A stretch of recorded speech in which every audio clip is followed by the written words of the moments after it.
गुम है किसी के प्यार में के लेटेस्ट एपिसोड को सबसे पहले देखने के लिए हमारे चैनल को सब्सक्राइब करें।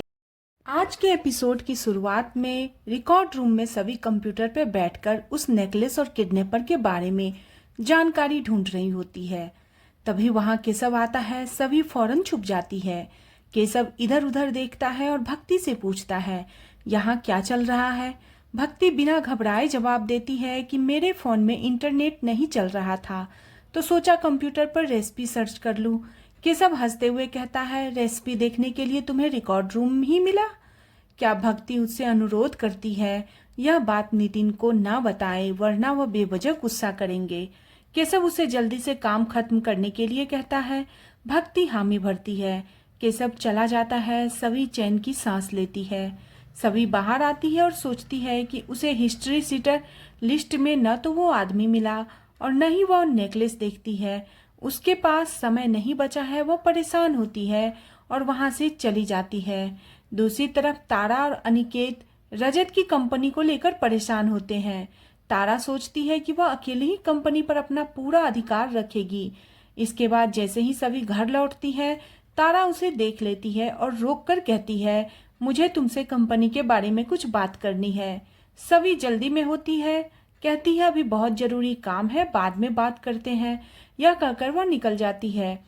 इसके बाद सभी कमरे में तलाशी लेने लगती है, लेकिन नेकलेस नहीं मिलता। पीछे से तारा आती है और देखती है कि कमरे की हालत पूरी तरह से बिखरी हुई है। सई भी सभी को देखती है। तारा सभी से पूछती है, यह बच्चों के कमरे में तुम क्या कर रही हो? सभी बिना झिझके कहती है कि वह एक केस की फाइल ढूंढ रही थी। यह कहकर वहां से निकल जाती है। तारा हैरान होती है। दूसरी तरफ सई नील को फोन करके कहती है कि मेरी माँ बहुत परेशान है, उन्हें जो चाहिए वह मिल नहीं रहा, आप कोई उपाय बताओ। नील मुस्कुराकर कहता है, उन्हें कहो कि आंखें बंद कर कर गहरी सांस ले और 1 से 5 तक की गिनती करे। सई धन्यवाद कहती है और सभी के पास चली जाती है। इधर सभी नेकलेस ढूंढ रही होती है और सोचती है, घर में तो नेकलेस नहीं मिला, आखिर नेकलेस कहाँ है। तभी सई आती है। वह तारा से बताती है कि जो नील ने उसे बताया है उस तरीके से आंखें बंद करो, गहरी सांस लो और 1 से 5 तक गिनो, फिर जो चाहिए वह मिल जाएगा। सई के जिद के करने पर सभी उसकी बात मान लेती है। सभी आंखें बंद करती है। सोचती है शायद रजत ने वह नेकलेस अपने ऑफिस में रखा हो। सभी सई से कहती है, आपने पुकी अंकल को धन्यवाद कहना। फिर वह रजत के ऑफिस जाने के लिए निकल पड़ती है।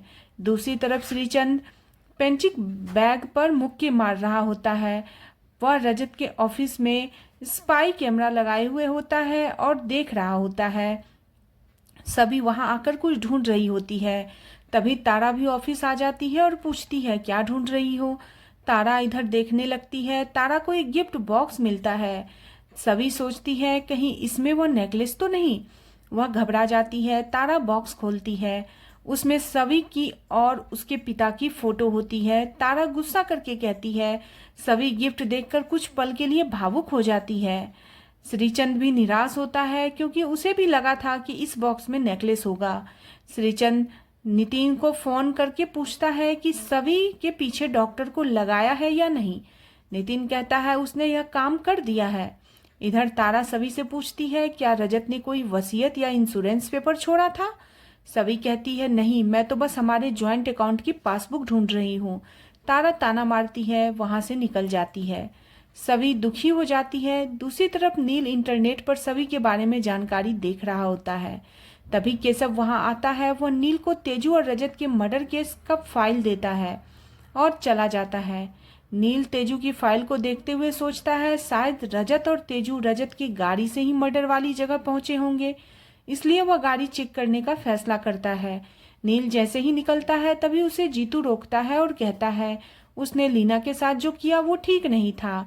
फिर वह नील से घर चलने को कहता है, लेकिन नील कहता है कि अभी उसे बहुत जरूरी काम है और वह वहां से चला जाता है। दूसरी तरफ रिद्धि किडनैपर के कब्जे में होती है। वो चिल्लाती है, मुझे जाने दो। मारुति आता है और कहता है, चिल्लाना बंद करो, तुम्हें यह सजा तुम्हारे परिवार के गुनाहों की मिल रही है। रिद्धि पूछती है, तुम्हारी दुश्मनी सभी से है या रजत से? क्या तुमने रजत को मारा है? गुंडा उसे चुप रहने को कहता है और उसे डराता है, तुझे शैतान की नजर लग चुकी है। दूसरी तरफ सभी के पास उस गुंडे की तरफ से रिद्धि की एक फोटो आती है जिसके साथ लिखा होता है कि 12 घंटे बीत चुके हैं। सभी घबरा जाती है, उसे चिंता हो जाती है रिद्धि की। और आज का एपिसोड इसी के साथ खत्म हो जाता है। आज का एपिसोड आपको कैसा लगा प्लीज कमेंट करें और बने रहे सीरियल गुम है किसी के प्यार में। नेक्स्ट एपिसोड के लिए चैनल को सब्सक्राइब करना बिल्कुल न भूलें।